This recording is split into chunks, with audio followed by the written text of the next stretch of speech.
বলছি যেন অপরাধ না হয়। দেখুন, একটা আবদ্ধ পুকুরে যদি একটা পশু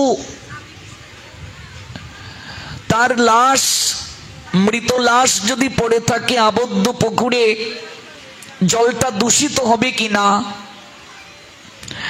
জল দুর্গন্ধ হবে কিনা? কিন্তু যে নদী স্রোতবতী, যে নদীতে স্রোত বয়, সেখানে যদি একটা পশু মৃত অর্থাৎ তার লাশ যদি পড়ে থাকে, জলটা কি দূষিত হবে? হবে কি? কাজে আমার অবস্থানটা কোথায় সেটিও তো আগে ভাবতে হবে। ভজনে আমার অবস্থানটা কোথায়? আমি কি সেই স্তরে পৌঁছতে পেরেছি? কাজে আমার মনে হয় এখানে এই বিষয়টি উদাহরণ না দিয়ে আমরা আমাদের নিজেদের ভজনে গুরুত্ব আরোপ করব, তাহলেই আমরা ভজনের ঊর্ধ্ব স্তরে যেতে পারবো। কাজে আমি এই নিয়ে কোনো মন্তব্য করব না। তবে শ্রীমান মহাপ্রভুর যদি আমরা জীবন লীলা দর্শন করি, মহাপ্রভুর যদি আদর্শকে আমরা অনুসরণ করি, তাহলে চৈতন্য ভাগবত থেকে আমরা জানতে পারি, শ্রীল বৃন্দাবন দাস ঠাকুর সেখানে লিখেছেন, মহাপ্রভু যখন হরিনাম করতে বসতেন তখন তিনি তুলসীকে পাশে রাখতেন। শঙ্কা নাম করিতে প্রভু যে স্থানেতে বইছে, তথায় রাখেন প্রভু তুলসীরে পাশে। তুলসীরে দেখেন প্রভু জপেন শঙ্কা নাম, এই ভক্তি যুগের তত্ত্ব কে বুঝিবে আন। মহাপ্রভু যখন হরিনাম করতে বসতেন, শঙ্কা নাম করতে বসতেন, তখন তুলসীকে পাশে রেখে প্রভু শঙ্কা নাম করছেন। তুলসীকে দেখেন প্রভু, তুলসী দর্শন করছেন মহাপ্রভু, আর শঙ্কা নাম করছেন। শ্রী বৃন্দাবন দাস ঠাকুর বললেন, এই ভক্তি যুগের তত্ত্ব সবাই বুঝবে না, বুঝিবে রসিক জন, না বুঝিবে মূঢ়। মূঢ় ব্যক্তি কখনো এই গুরু তত্ত্ব উপলব্ধি করতে পারবে না। কেউ যদি ভজনের ঊর্ধ্ব স্তরে যেতে চান, কৃষ্ণ নামের দ্বারা যদি কেউ যথাযথ কৃপা প্রাপ্ত হতে চান, তাহলে তুলসীকে পাশে রেখে আসনে উপবেশন করে কথা না বলে হরিনাম করাটাই শ্রেয়। তাহলে আপনি খুব সহজে ঊর্ধ্ব স্তরে পৌঁছে যাবেন। যদি কেউ ব্রাহ্ম মুহূর্তে হরিনাম করেন তুলসীকে পাশে রেখে, আপনি অনেক কৃপা প্রাপ্ত হবেন। অন্য সময়ে হরিনাম করলে আপনি যতটা কৃপা পাবেন তার থেকে কোটি কোটি গুণ বেশি কৃপা পাবেন আপনি যদি ব্রাহ্ম মুহূর্তে তুলসীকে পাশে রেখে ভগবানের কথা শ্রবণ করেন, হরিনাম জপ করেন।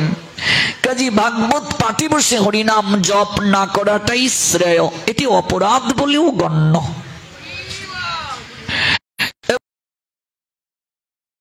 ভাবে জানেন, পুঙ্খানুপুঙ্খ ভাবে জানেন, তাদেরকে আপনি জিজ্ঞেস করবেন। দেখুন, হরিনাম করতে কোথাও নিষেধ নেই।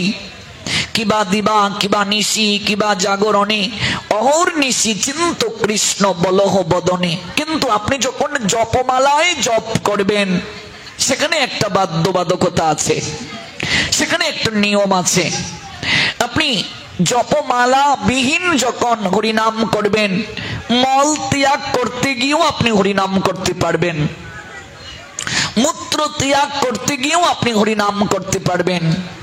কিন্তু মনে রাখতে হবে, আপনি যখন জপমালায় হরিনাম করবেন, সেখানে আপনাকে একটা বিশেষ নিয়ম পালন করতে হবে, একটা বিশেষ বিধি অনুযায়ী আপনাকে হরিনাম করতে হবে। এই জন্য আমরা আসনে উপবেশন করি যদি হরিনামটা করতে পারি, অধিক থেকে অধিকতর কৃপা পাবো। ধ্যান মুদ্রা, এটাকে বলে ধ্যান মুদ্রা। ধ্যান মুদ্রা সহকারে আসনে উপবেশন করে আপনি এইভাবে কিছুটা সময় হরিনাম করুন, দেখবেন আপনি অনেক ঊর্ধ্বে চলে গেছেন, আপনি নামের যথাযথ কৃপা প্রাপ্ত হবেন। আজকাল আমরা হরিনাম করছি, হরে কৃষ্ণ কৃষ্ণ কৃষ্ণ কৃষ্ণ হরে হরে, তারপর আমরা বলছি আলুর কেজি কত, হরে রাম রাম রাম হরে হরে। ফুলকপি কত, হরিনাম করছি, টিভি দেখছি, হরিনাম করছি, মোবাইল টিপছি। আবার অনেককে দেখা যায় জপমালা হাতে নিয়ে ঝগড়া পর্যন্ত করছে, অশ্লীল শব্দ পর্যন্ত উচ্চারণ করছে। আপনাকে একটা উদাহরণ দেই। উদাহরণটা কি?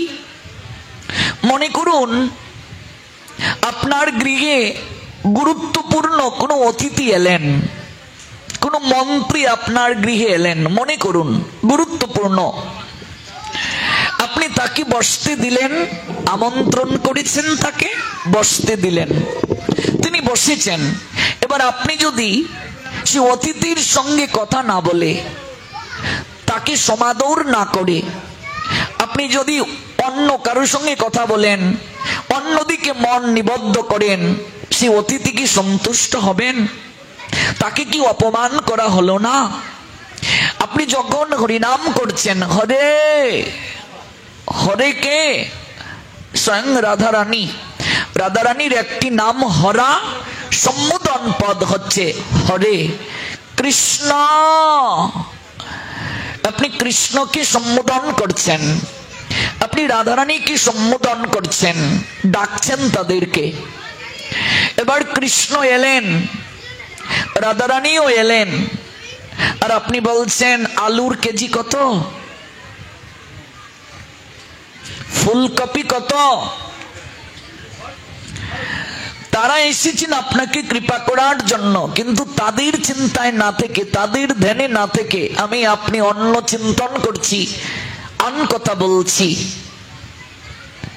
এটিও এক প্রকার অপরাধ বলে গণ্য।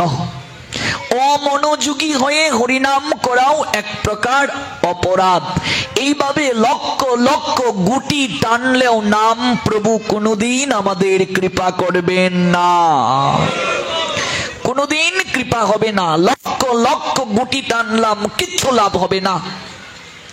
আজকাল হরিনামটা হয়ে গেছে অনেকের লোক দেখানো। অনেকের হাত থেকে জপমালা একেবারে রাখাই হয় না, সব সময় জপমালা। জিজ্ঞেস করে দেখুন সারাদিনে কত গুটি টানলেন। আজকাল কে কত বেশি গুটি টানলো এই নিয়ে বৈষ্ণবতা নির্ধারণ হয়, কিন্তু না, শাস্ত্র তা বলেননি। আমি একবার গুরু মহারাজকে প্রশ্ন করেছিলাম, গুরু মহারাজ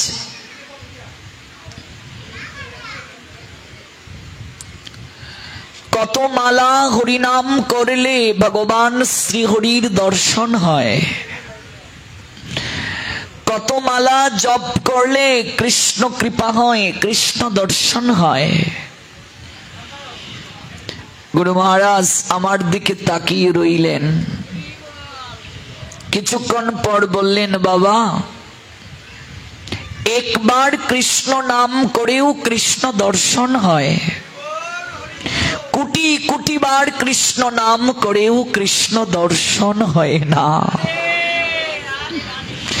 তুমি এক গুটিতে কৃষ্ণকে সম্বোধন করে তাকে ডেকেও কৃষ্ণ দর্শন পাবে, আবার কোটি কোটি বার কৃষ্ণ নাম করেও তুমি তার দর্শন পাবি না, কৃপা পাবি না। বললাম গুরু মহারাজ একটু তাৎপর্য যদি আপনি কৃপা করে করতেন, যদি একটু কৃপা করে বুঝিয়ে বলতেন। গুরু মহারাজ তখন বললেন, মনে করো তোমার ছেলের নাম কৃষ্ণ, তুমি কতবার তাকে ডাকবে কৃষ্ণ কৃষ্ণ? আমি বললাম গুরু মহারাজ যতবার আমার ছেলে আমার ডাক শুনে উত্তর না দেবে আমি ততবারই তাকে ডাকবো, তাই তো বাবা?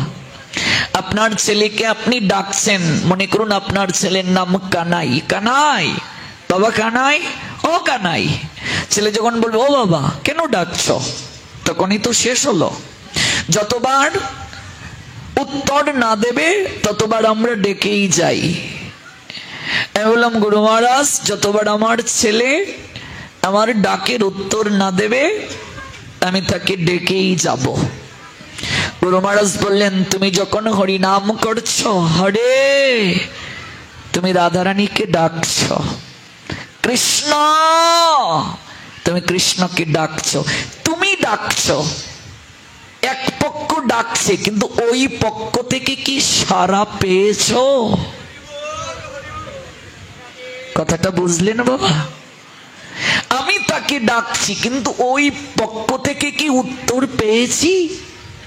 এই যে এত হরিনাম করছি আমরা প্রতিদিন, এই যে এত গুটি টানছি আমরা প্রতিদিন, আমরা ডাকছি, কিন্তু যাকে ডাকছি তার কাছ থেকে কি কোনো সংকেত পেয়েছি? তার কাছ থেকে কি কোনো সাড়া পেয়েছি? তিনি কি আমার সম্বোধনের কোনো উত্তর দিয়েছেন? আমি কি উপলব্ধি করতে পেরেছি? কথাটা শোনার সঙ্গে সঙ্গে আমার ভিতরটায় যেন কম্পন হয়ে গিয়েছিল। আমি করজোড়ে বলেছিলাম, গুরু মহারাজ, আমি তো সাড়া পাইনি। গুরু মহারাজ বললেন, যদি সাড়া না পাও তাহলে ভাববে তোমার ডাক এখনো তার কর্ণে পৌঁছায় নাই। তোমার ডাক এখনো তার কর্ণে পৌঁছায়নি। যদি কর্ণে পৌঁছাতো, যদি আকুল হয়ে ঠিকভাবে তাকে ডাকতে পারতে, তিনি নিশ্চয়ই তোমার ডাকের উত্তর দিতেন। তাহলে উপায় কি গুরু মহারাজ? গুরু মহারাজ বললেন, ধৈর্য হারালে হবে না, আরো ডাকো। কিভাবে ডাকবে? অবুঝ বাচ্চার নিয়ে আয়। অবুঝ বাচ্চা যেভাবে তার মাকে ডাকে, মা আমি কোলে উঠব, মা তখন বলে, বাবা আমার হাতে অনেক কাজ, তুই একটু খেলা কর, আমি কাজটা সেরে তারপর তোকে কোলে তুলে নেব। বাচ্চাকে মা তখন খেলনা দেন, বাবা একটু খেলা কর সোনা, আমি কাজটা সেরে তোকে কোলে তুলে নেব। বাচ্চা যদি খেলনা পেয়ে ভুলে যায়, মাকে আর না ডাকে, কুলে যদি না উঠতে চায়, কান্না যদি না করে, মা কি আর তাকে কুলে তুলে নেন? না কাঁদলে মা কুলে তুলে নেন? অবুঝ বাচ্চার মতো যদি কেউ ডাকতে পারে, অবুঝ বাচ্চা যেমন তার মাকে ডাকে কেঁদে কেঁদে, মা আমি কুলে উঠতে চাই, মা তখন তাকে খেলনা দেন, বকশিস দেন, ভুলিয়ে রাখার জন্য। আপনি আমি যেদিন কৃষ্ণ নামের আশ্রয় গ্রহণ করব, সেদিন ভগবান আমাদের অনেক পরীক্ষা করবেন। কামনা বাসনা দিয়ে, কামনা বাসনার উপহার দিয়ে আমাদেরকে ভুলিয়ে রাখার চেষ্টা করবেন। বাচ্চা যখন খেলনা ঢিল মেরে ফেলে, কাঁদতে কাঁদতে মাকে বলে, ও মা আমি খেলবো না, আমার খেলনার প্রয়োজন নেই, আমি তোমার কোলে উঠতে চাই, তুমি আমায় কোলে তুলে নাও। বাচ্চা যখন কাঁদতে থাকে, নয়নের জলে যখন তার বক্ষটা ভেসে যায়, তখন মা দৌড়ে আসে, আয় বাবা, আয় সোনা, আমার কোলে আয়, আমি কাজ পড়ে করবো, তুই কান্না থামা বাবা, আমার কোলে আয়। যেদিন অবুঝ বাচ্চার নিয়ে কৃষ্ণ কৃষ্ণ কৃষ্ণ বলে ডাকতে পারবো, অবুঝ বাচ্চা যেমন তার মাকে কেঁদে কেঁদে ডাকে, হরে কৃষ্ণ হরে কৃষ্ণ কৃষ্ণ কৃষ্ণ হরে হরে, হরে রাম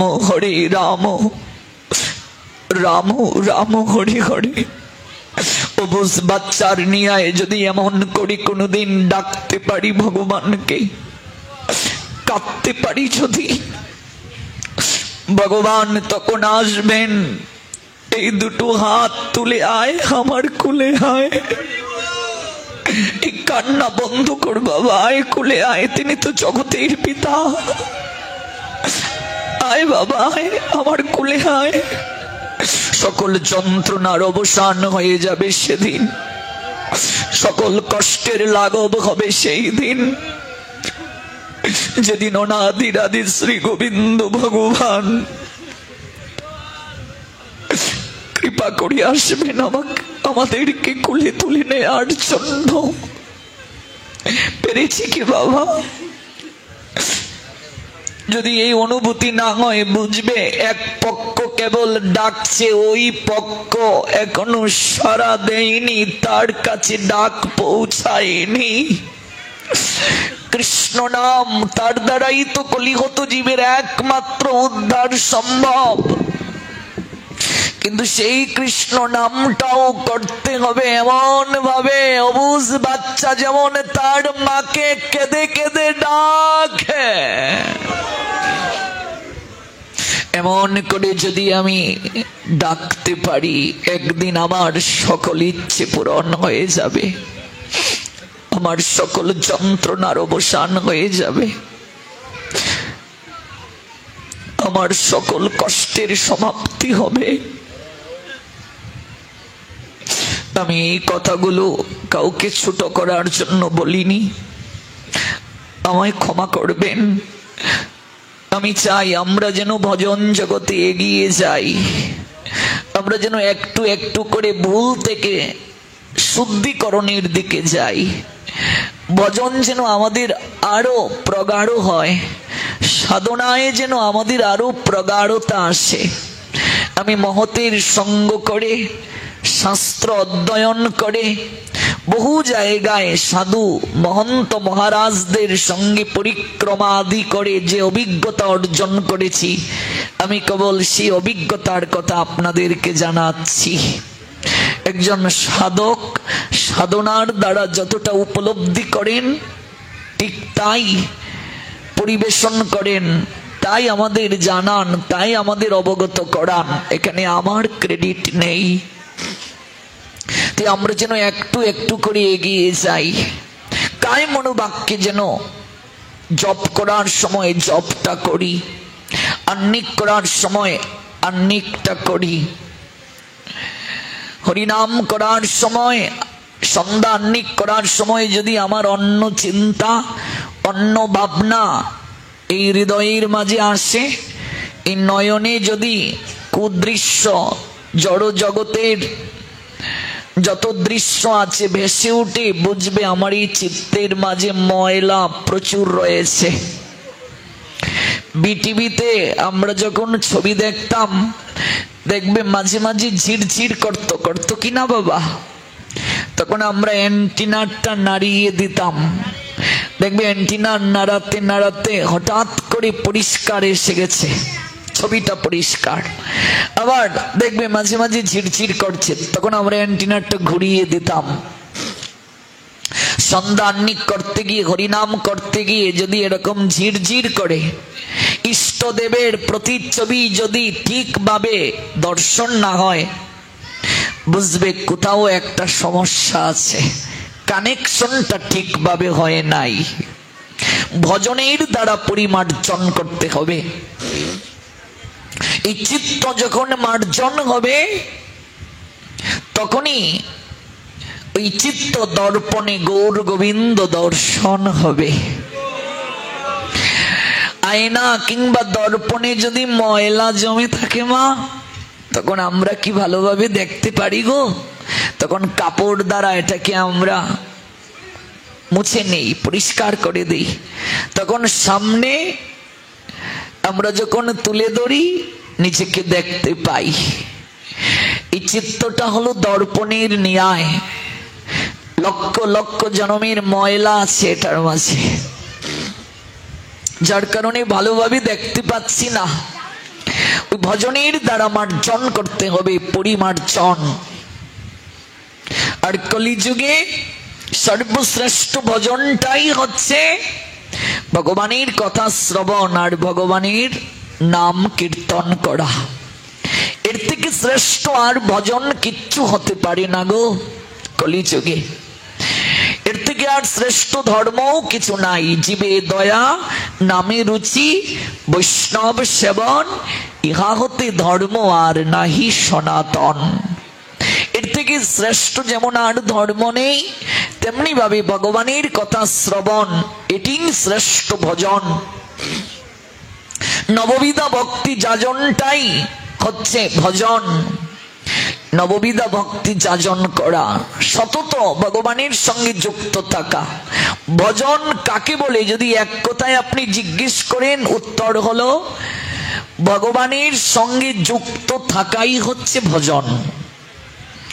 যে একজন সারাদিন জপ করলো, আরেকজন নির্ধারিত সংখ্যক কেবল হরিনামটা করলো, কিন্তু ভগবানের থালা বাসন ধুইয়ে দিল, সবজি আমানি করলো, ভগবানের জন্য পুষ্প দিয়ে মালা গাঁথলো, মন্দির পরিমার্জন করলো, এগুলো কি ভজন নয়? ভগবানের সঙ্গে যুক্ত থাকার জন্য যে কর্ম সম্পাদন তাই ভজন। আপনি সাধু সেবা করছেন, এটাও ভজন। আপনি রান্না করছেন ভগবানের জন্য, এটিও ভজন। আপনি ভগবানের জন্য মালা গেঁথেছেন, এটিও ভজন। আপনি ঝাড়ু দিয়েছেন মন্দির, এটিও ভজন। ভজন মানে কেবল ভগবানের গড়ে বসে থাকা নয় 24 ঘন্টা। জপমালা নিয়ে কেবল হরিনামই ভজন নয়, ভগবানের সঙ্গে যুক্ত থাকাটাই হচ্ছে ভজন। ভগবানের সঙ্গে সতত যুক্ত থাকার নামই ভজন। কি করি আমি ভগবানের সঙ্গে যুক্ত থাকব, এটি হচ্ছে ভাবনা। আমি যেখানে থাকবো, যে অবস্থাতে থাকবো, আমি যেন ভগবানের সঙ্গে যুক্ত থাকতে পারি। যুক্ত থাকলে একদিন মুক্তি সম্ভব, প্রেম লাভ সম্ভব। যুক্ত না থাকলে হবে না। কিন্তু ভগবানের সঙ্গে আমি সরাসরি কি করে যুক্ত থাকবো? ভগবান জগতে এসে লীলা বিলাস সম্পাদন করে তো সদামে চলে গিয়েছেন, রেখে গিয়েছেন তার নাম। ডক্টর মহানামৃত ব্রহ্মচারী বলেছিলেন, কৃষ্ণ চলে গিয়েছেন কিন্তু তার নাম জগতে রেখে গিয়েছেন। গৌর হরি চলে গিয়েছেন, নাম রেখে গিয়েছেন। ওই কৃষ্ণ নাম করা মানেই ভগবান কৃষ্ণের সঙ্গে যুক্ত থাকা। ভগবানের শুদ্ধ ভক্তের সঙ্গ করা মানেই ভগবানের সঙ্গে যুক্ত থাকা। কারণ ভগবানের ভক্তগণ, সাধুগণ, বৈষ্ণবগণ তারা কখনো ভগবানের কথা ব্যতীত আর কোনো কথা বলেন না। বৈষ্ণব সঙ্গীতে মন আনন্দিত অনুক্ষণ, সদা হয় কৃষ্ণ প্রসঙ্গ। সাধুর নিকটে আপনি যখন যাবেন, বৈষ্ণব সান্নিধ্যে যখন আপনি যাবেন, সতত আপনি ভগবানের কথা শ্রবণ কীর্তন করবেন, ভগবানের সেবায় যুক্ত থাকবেন। এজন্য ধরো রে মন সাধুর সঙ্গ। যদি তরিতে বাসনা থাকে, ধরো রে মন সাধুর সঙ্গ। যদি এই ভবনদী পার হওয়ার ইচ্ছে থাকে গো, তাহলে সাধু সঙ্গ করো। সাধু সঙ্গই হলো নৌকা।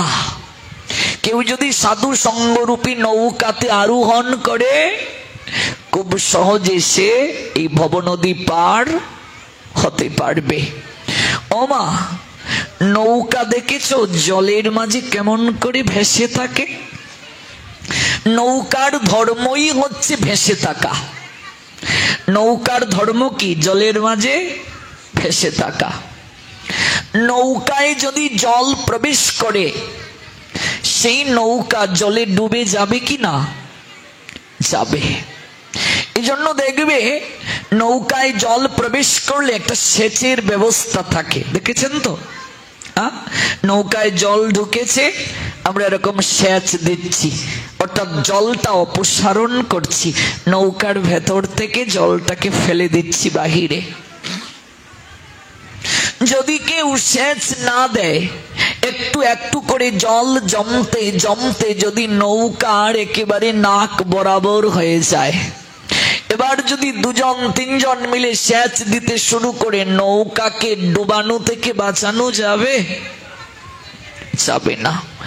ওমা, সংসারে থাকো, জলে যেভাবে নৌকা থাকে সেভাবে সংসারে থাকো। সংসারটা ভিতরে প্রবেশ করাইও না।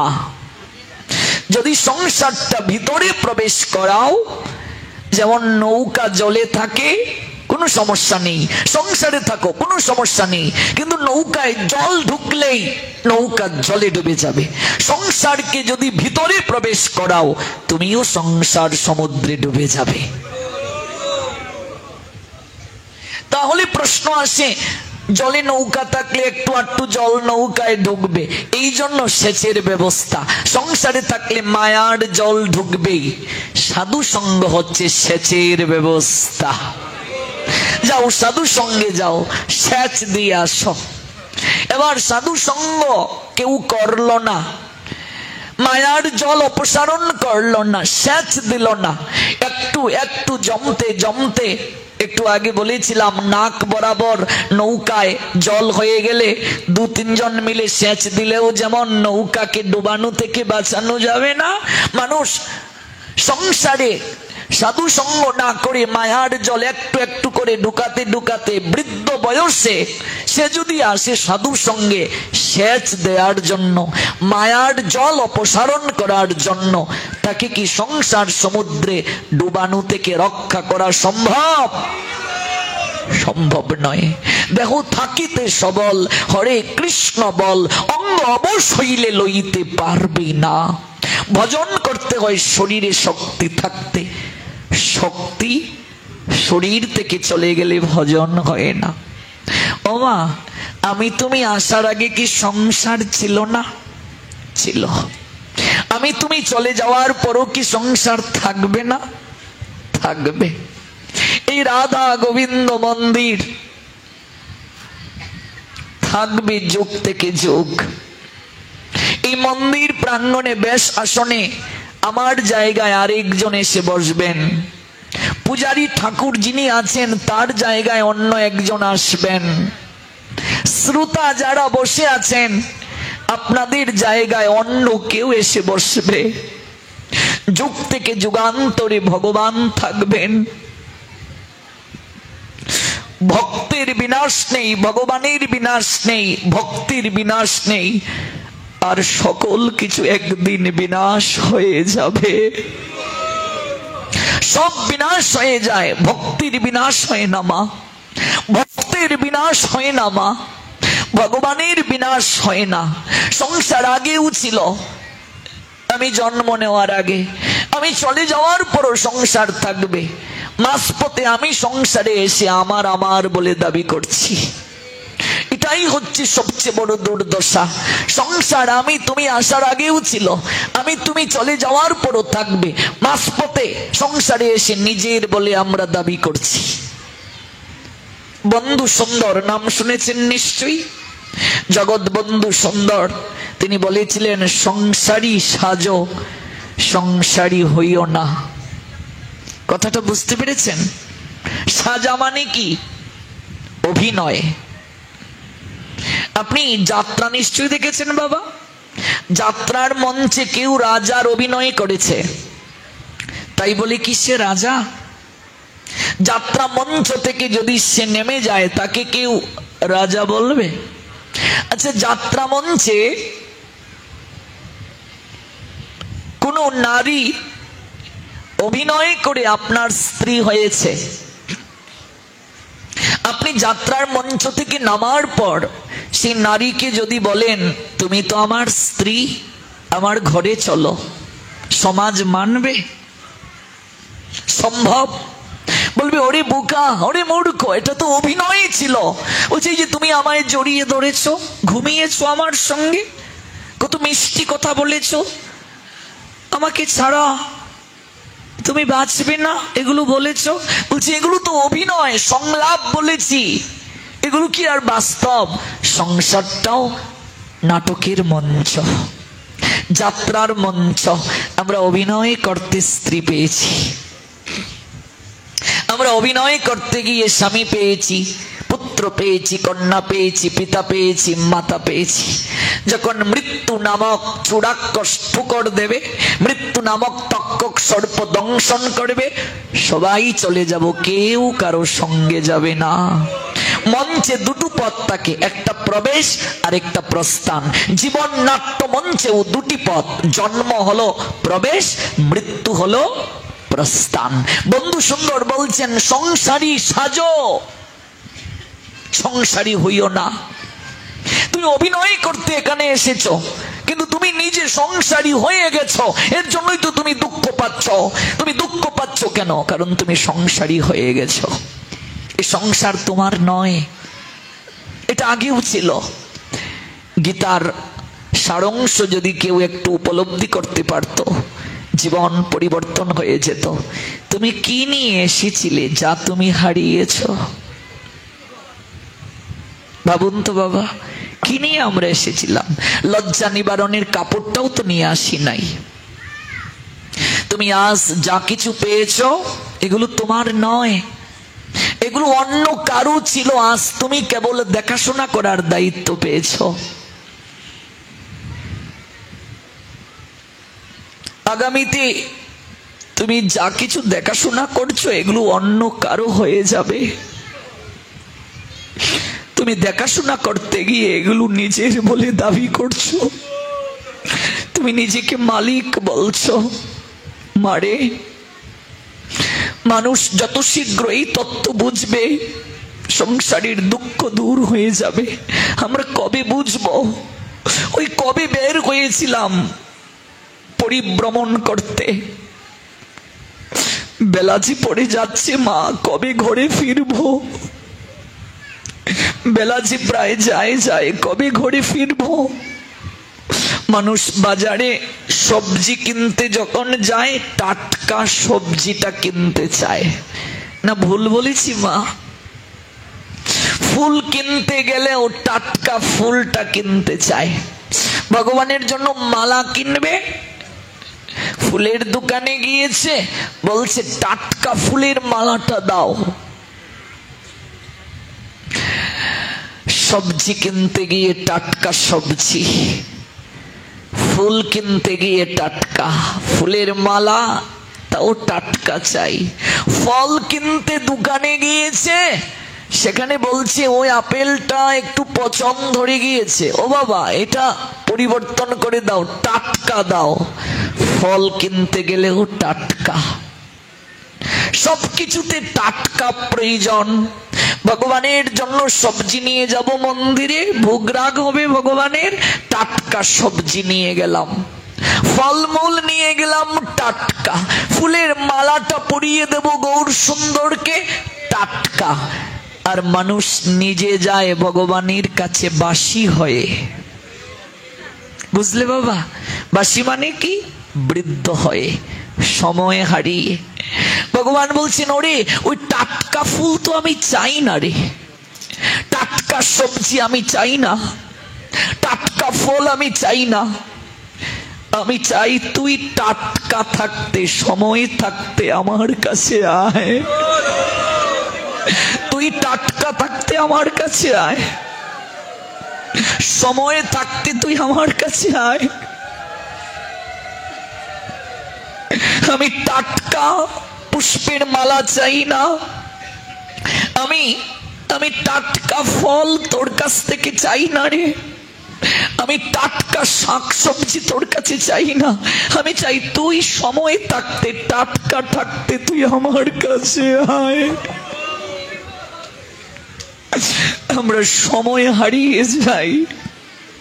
শৈশবে সদুপদেশ যাহারও না রুচে, জীবনে তাহার কবু মূর্খতা না গুছে। চৈত্র মাসে চাষ দিয়া না বুনে বৈশাখে, কবে সেই হৈমান্তিক ধান্য পেয়ে থাকে। সময় ছাড়িয়া দিয়া করে পণ্ড শ্রম, ফল চায় সে অতি নির্বোধ অধম। খেয়া তরি চলে গেলে বসে থাকে তীরে, কিসে পার হবে তরি না আসিলে ফিরে। নদীর অপারে যাবে, ঘাটে গিয়েছ মা, ঘাটের মাঝি নৌকা ছেড়ে দিয়েছে, আর তুমি গিয়ে ঘাটে বসে আছো, পার হতে পারবে? সময় ছাড়িয়া করে পণ্ড শ্রম, ফল চায় সে অতি নির্বোধ অধম। খেয়া তরি চলে গেলে বসে থাকে তীরে, কিসে পার হবে তরি না আসিলে ফিরে। ও বাবা, বর্ষি ছিল, দেখেছো বাঁশ বা কঞ্চিটাকে আগুনের মাঝে তাপ দিয়ে বাঁকানো হয়, নিশ্চয়ই দেখেছো বাবা। পাকনা বাঁশটা কিংবা যে কঞ্চিটা পেকে গেছে, এটাকে যদি আগুনের মাঝে তাপ দিয়ে বাঁকানোর চেষ্টা করা হয়, কখনো বাঁকানো যাবে বাবা? ওই বাঁকাতে গেলে কাঁচা বাঁশ কিংবা কঞ্চি দরকার। ভজন করতে হয় কাঁচা বয়সে, ভজন করতে হয় শরীরে শক্তি থাকতে। শরীরের শক্তি চলে গেলে ভজন হয় না। এই দেখো আজকে কত সুন্দর তরুণ যুবক তরুণী যুবতীরা এসে বসেছে পাঠে। এই সময়টাই তো দরকার। আমি যখন পাঠ শুনতে যেতাম তখন আমি দেখেছি ছোটবেলা ঘাটের মরা কজন এসে গীতা পাঠে বসতেন, যারা কালকে মরবে, বয়স হয়ে গেছে, ভালো করে চোখে দেখেন না, কানে শোনেন না, তারা গীতা পাঠে ভাগবত পাঠে এসে বসেছেন। আচ্ছা, আজ তারা ভগবানের কথা শ্রবণের পর কোনোদিন কি আচরণ করতে পারবেন বাবা? তাহলে কি কল্যাণ হবে ভাবুন। এজন্য তরুণ তরুণী যুবক যুবতী তাদেরকে সামনের সারিতে বসানো দরকার। তারা পরবর্তীতে নেতৃত্ব দেবে সমাজকে। তারা যখন ধার্মিক হবে, তারা যখন বিবাহ করবে, অটোমেটিক তাদের সন্তানেরা ধার্মিক হবে। একটা তরুণ তরুণী যদি একাদশী করে, সে যখন বিবাহ করবে, সে তার সন্তানকে কি একাদশী করাবে না? ভাবুন তো, আমরা কতটা পরিবার থেকে সেই সুযোগটা পেয়েছি? পাইনি। আজ থেকে 15-20 বছর আগেও গীতা পাঠে ভাগবত পাঠে এত লোকের সমাগম হতো না। পাড়ায় পাড়ায়, গ্রামে গ্রামে, উপজেলা উপজেলায়, জেলায় জেলায় 16 বছর যাবত আমি প্রবচন করি। চিৎকার করে করে তরুণ তরুণী যুবক যুবতীদেরকে পাঠে আসার জন্য অনুরোধ জানাই। আজকে হাজার হাজার ফ্যান ফলোয়ার সারা বিশ্বে আমার, এটা একদিনে সম্ভব হয়নি। এত দূর আসার পশ্চাতে আমার মায়ের অবদান অনেক। আমার মা ছোটবেলা থেকে আমাকে কুলে করে নিয়ে যেতেন হরিবাসরে। আমি প্রধানমন্ত্রী কর্তৃক পুরস্কার পেয়েছিলাম ক্লাস 5-এ, ট্যালেন্টের মাঝে ফার্স্ট হয়েছিলাম, বৃত্তি পেয়ে প্রধানমন্ত্রী খালেদা জিয়ার কাছ থেকে পুরস্কার পেয়েছি। আমার মা কেঁদে কেঁদে বলেছিলেন, তুই জানিস না বাবা কি পেয়েছিস? আজ মাকে বলি, মা, প্রধানমন্ত্রীর পুরস্কার, এটা তো আমার মৃত্যুর সঙ্গে সঙ্গেই তার কোনো মূল্য থাকবে না, কিন্তু তুমি আমায় যে পুরস্কার দিলে, এই পুরস্কারের সঙ্গে কোনো পুরস্কারের তুলনা হয় না। তুমি যদি আমায় ছোটবেলা থেকে সাধু সঙ্গে না নিয়ে যেতে, হরিবাসরে না নিয়ে যেতে, এই মনুষ্য জীবনের উদ্দেশ্য কি জানতে পারতাম না। আজকে হাজার হাজার ভক্তবৃন্দের চরণ প্রতিদিন দর্শনের সুযোগ হয়, তাদের চরণধুলি নেওয়ার সৌভাগ্য হয়। জীবনে এর থেকে শ্রেষ্ঠ প্রাপ্তি কি হতে পারে রে মা? চোরের মা হওয়ার মাঝে গর্ব নেই, ডাকাতের মা হওয়ার মাঝে গর্ব নেই, চরিত্রহীনের মা বাবা হওয়ার মাঝে গর্ব নেই, কিন্তু কৃষ্ণ ভক্তের মা বাবা হওয়ার মাঝে গর্ব আছে। সাধুর বাবা হওয়ার মাঝে গর্ব আছে, সাধুর মা হওয়ার মাঝে গর্ব আছে গো। সেই সন্তানই পুত নামক নরক থেকে পিণ্ড দান করে পিতামাতাকে উদ্ধার করতে পারে। এই জন্য আমার অনুরোধ, আপনারা আপনাদের সন্তান দিগকে পড়াশোনার পাশাপাশি একটু ধর্মীয় শিক্ষা দেবেন। গীতা পাঠে নিয়ে আসবেন, ভাগবত পাঠে নিয়ে আসবেন। এই 2 ঘন্টা সময় ভগবানের কথা শুনলে সন্তানের পড়াশোনা নষ্ট হবে না, বরং তার চরিত্র গঠিত হবে, নৈতিক জ্ঞান প্রাপ্তি হবে। গীতা পাঠে আমি নিজে আসবো তা নয়, অনেক শাশুড়ি নিজে আসে, বৌমাকে নিয়ে আসে না, এটা উচিত না। বউটাকেও নিয়ে আসবে, বৌমা চলো একটু গীতা পাঠ শুনে আসি 2 ঘন্টা সময়, নতুবা তুমি শাশুড়ি হিসেবে ব্যর্থ। সন্তানটাকে নিয়ে আসবে, নাতি নাতনিকে নিয়ে আসবে, 2 ঘন্টা গীতা পাঠ শুনে আসো, তারপর আমরা সবাই মিলে কাজ করব, সংসারের কাজ সবাই মিলে করব। আমি রাত্রিবেলা যাব পাঠে, আমি সারা দিনে কাজটা সামলে নেব, একটু গীতা পাঠ শুনতে যাব।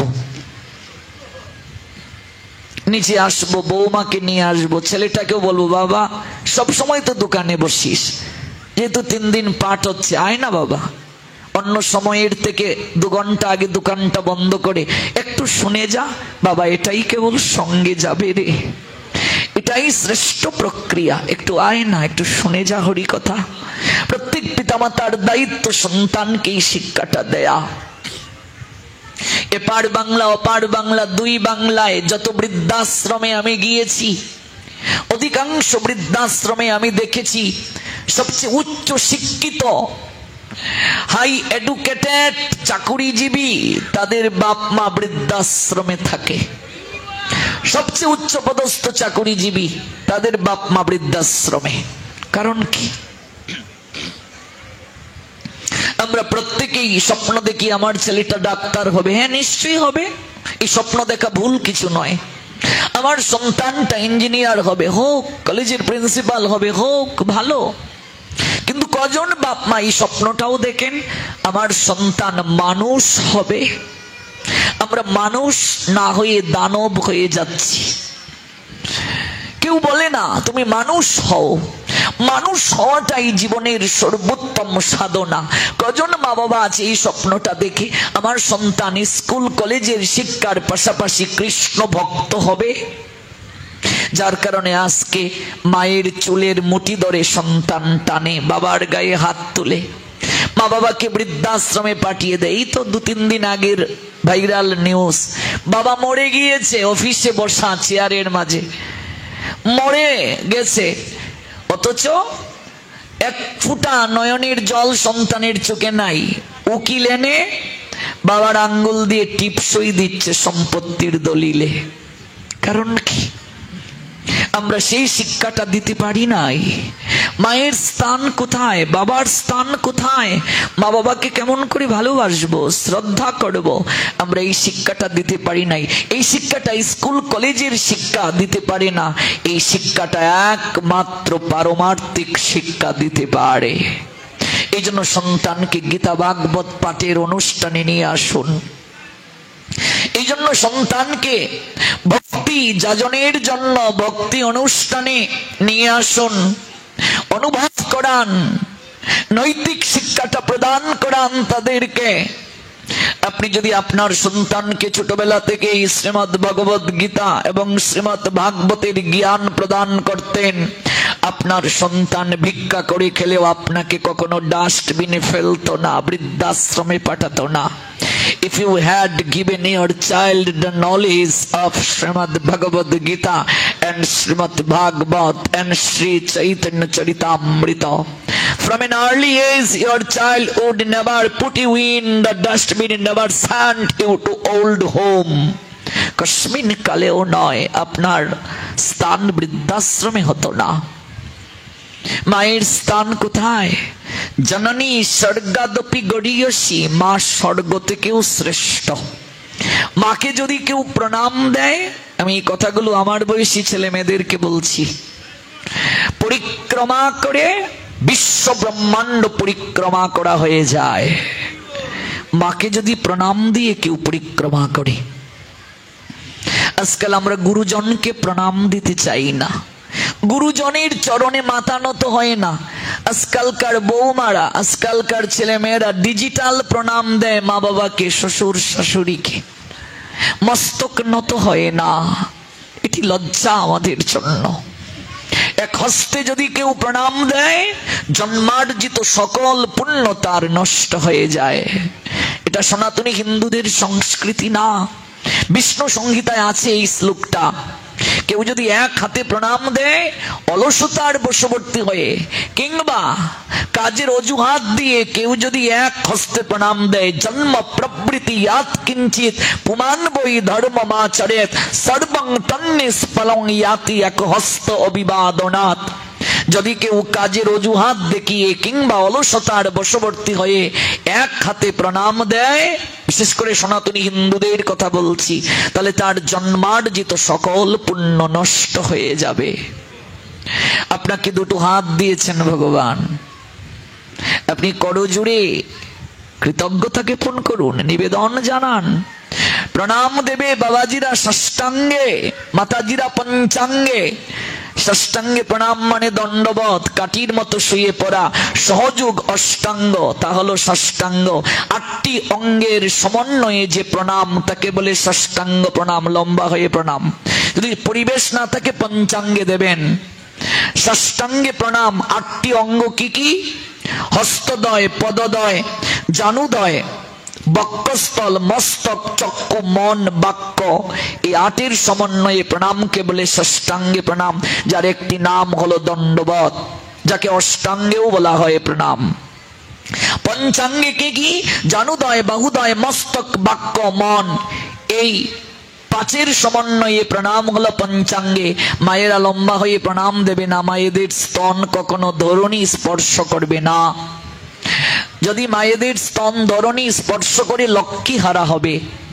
অর্থাৎ ব্রাহ্মণের পশ্চাৎ অংশ, গুরু বৈষ্ণবের পশ্চাৎ অংশ।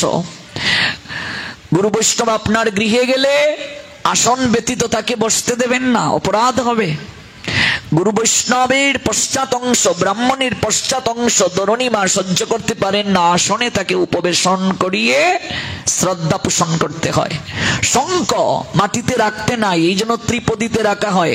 শ্লোকটা আছে ধর্ম সিন্ধু নামক গ্রন্থে, ব্রাহ্মণস্য গুদম শঙ্খ শালিগ্রামম চ পুস্তকম। আর কি? শালগ্রাম শিলা মাটিতে রাখতে নাই। আর কি? পুস্তক মাটিতে রাখতে নাই, এই জন্য আমরা ধর্মগ্রন্থ বা পুস্তক মাটিতে রাখি না। আর কি? কামিনী কুচ মর্দন, বলছেন বসুন্ধরা নসোহিতে কামিনী কুচ মর্দন। কুচ মর্দন মানে স্তন, ব্রেস্ট, মায়েদের স্তন বসুন্ধরা সহ্য করতে পারেন না, তাহলে লক্ষ্মী হারা হতে হয়। মায়েরা মায়েদের সঙ্গে আলিঙ্গন দেবে, বাবাজিরা বাবাজিদের সঙ্গে আলিঙ্গন দেবে। বহু জায়গায় দেখা যায় কীর্তনে মায়েরা বাবাজিদেরকে আলিঙ্গন দিচ্ছে, বাবাজিরা মায়েদেরকে আলিঙ্গন দিচ্ছে, না, এটা উচিত নয়। মায়েরা মায়েদের গলায় ফুলের মালা পরিয়ে দেবে, মায়েরা কখনো বাবাজিদের গলায় ফুলের মালা পরিয়ে দেবে না। স্ত্রী স্বামীর গলায় মালা পরিয়ে দিতে পারবে, অনুমোদন আছে, কিন্তু কখনো কোন রমণী তার স্বামী ব্যতীত আর কারো গলায় মালা পরিয়ে দিতে পারবে না, হোক সেটা ভগবানের প্রসাদী মালা, দেবে না। কেমন? বাবার গলায় মালা দিতে পারে ছেলে, মেয়ে মায়ের গলায় মালা দেবে। অনেকে বলবে আমরা তো সাত্বিক ভাব নিয়ে দিচ্ছি, না বাবা, আমরা কখনো কামের ঊর্ধ্বে উঠতে পারি নাই। অগ্নির পাশে মম রাখা হলে গলবে কিনা, যে কোনো মুহূর্তে কামনা জাগ্রত হতে পারে। আমরা কামনার ঊর্ধ্বে নই, এই জন্য মায়েরা মায়েদেরকে আলিঙ্গন দেবে, মায়েরা বরণ করবে, মালাটা বাবাজিরা পরিয়ে দেবে। আজকাল বহু জায়গায় বরণ ডালা নিয়ে বরণ করতে গিয়ে দেখা যায় 99টা সনাতনী ছেলে মেয়ে কিংবা বাবাজি মাতাজি অর্থাৎ পুরুষ মহিলা বরণটা ঠিকভাবে করতে পারেন না। এটি দুঃখজনক। আমাদের সনাতন সংস্কৃতিতে মনে রাখবে, সর্বশ্রেষ্ঠ সম্মান গলে পুষ্পের মালা পরিয়ে দেয়া আর তাকে আরতির মাধ্যমে বরণ করা, এর থেকে শ্রেষ্ঠ সম্মান আর সনাতন সংস্কৃতিতে কখনো হতে পারে না। এটি হলো সর্বশ্রেষ্ঠ সম্মান। অতিথি যখন কারো গৃহে যাবেন তখন তাকে আরতির মাধ্যমে বরণ করে পুষ্পের মালা আমরা পরিয়ে দেই। বরণটা কিভাবে করবে মায়েরা মনোযোগ সহকারে জেনে যাও, যেন আমরা পরবর্তীতে ভুল না করি। বরণ কুলার মাঝে নিয়ে করাটা শ্রেয়স্কর, সেখানে আম্র পল্লব রাখবে। আমরা অনেক সময় গুরু বৈষ্ণবের মাথাতে দুর্বা দেই, এটিও এক প্রকার অপরাধ এবং দুঃখজনক। আচ্ছা, দান দুর্বা কেন দিতে হয় মা?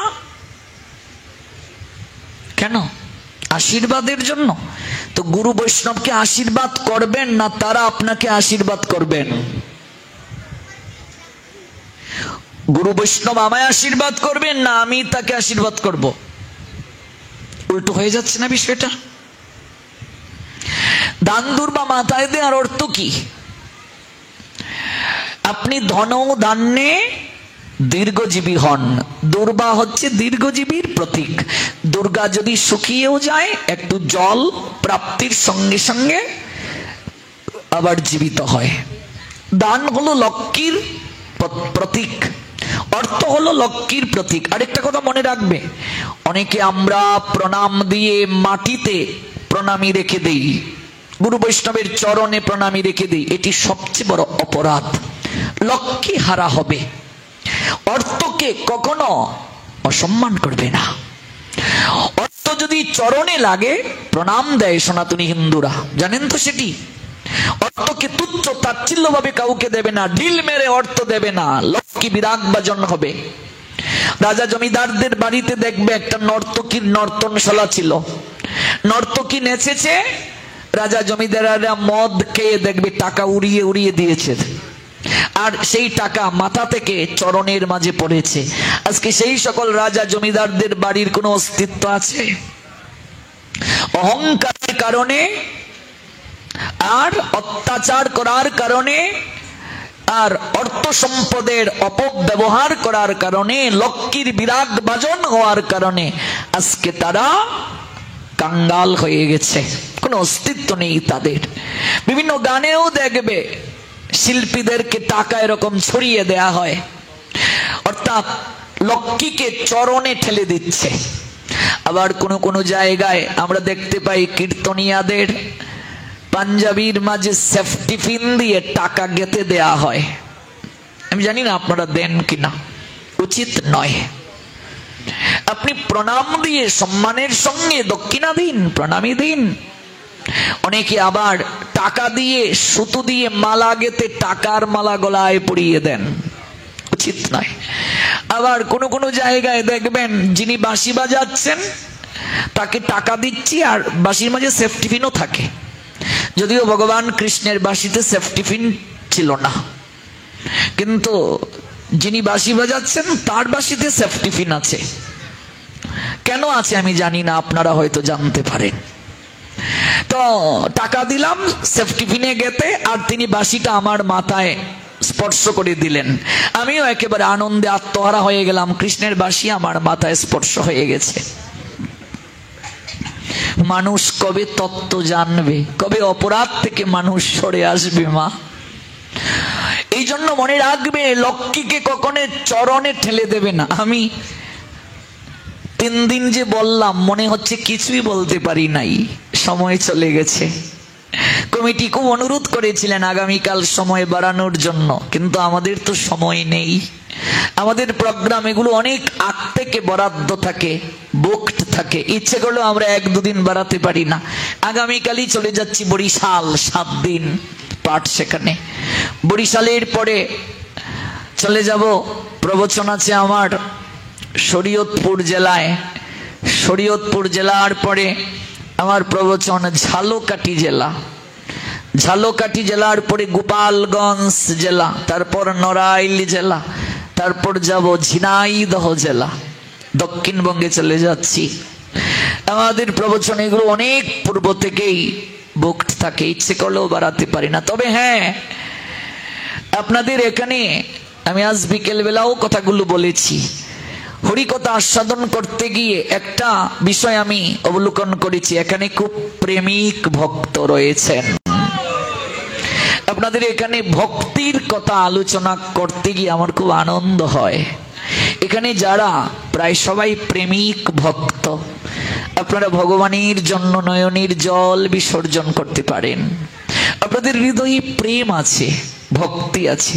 এই সম্পদটা যদি কারো হৃদয়ে থাকে, তার আর জীবনে কিচ্ছু দরকার হয় না।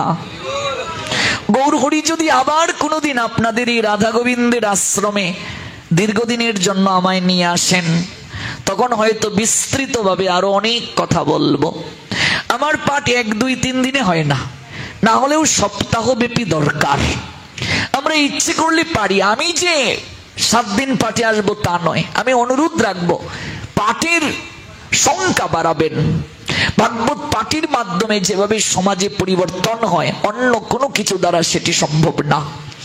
কীর্তনের প্রয়োজন অবশ্যই আছে, হরিনাম শুনছি, মঙ্গলও হচ্ছে যদি যথাযথভাবে শুনতে পারি, কিন্তু তত্ত্ব জানতে গেলে ভাগবত পাঠের প্রয়োজন আছে কি নেই? আর যদি না জানি মানব কি করে, পরিবর্তন হবে কি করে জীবন? এই জন্য এত সুন্দর একটা আশ্রম, যারা দায়িত্বে আছেন কমিটি বৃন্দ, তাদেরও প্রেম আছে, ভক্তি আছে, নইলে এত সুন্দর অনুষ্ঠান সম্ভব নয়। মনে রাখবে, আয়োজনকারী ভক্তের মন যদি ভালো থাকে, শ্রদ্ধা যদি থাকে, তাহলে অনুষ্ঠানে প্রেম হয়, প্রসাদও ভালো হয়, আনন্দ হয়। প্রেম ভক্তি থাকলে আমরা দুজন ব্যবসায়ী মিলে একদিন পাঠের ব্যয় গ্রহণ করতে পারি, একদিন ভক্তদের প্রসাদের ব্যবস্থা করতে পারি। এইভাবে যদি 5-6 জন ব্যবসায়ী বের হয়ে আসেন যে আমি একদিন পাঠ আমার পিতামাতার মঙ্গল কামনায় উৎসর্গ করব, আমার সংসারের মঙ্গল কামনায় উৎসর্গ করব, দেখবে তাহলে এত কঠিন হবে না। 10-এর লাঠি তো 1-এর বোঝা হয়। সবাই মিলে যদি আমরা এগিয়ে আসি, তাহলে 7 দিন পাঠ, 10 দিন সংখ্যাটাকে বাড়ান। এই যে নোয়াখালী আমি পাঠ করেছি 32 দিন এক মন্দিরে, ভক্ত কমেনি, যতদিন যাবে বাড়বে। এই যে দেখুন, আজকে তেল পরিমাণ জায়গা নেই, কালকে পাঠ হলে আরো বেশি হবে।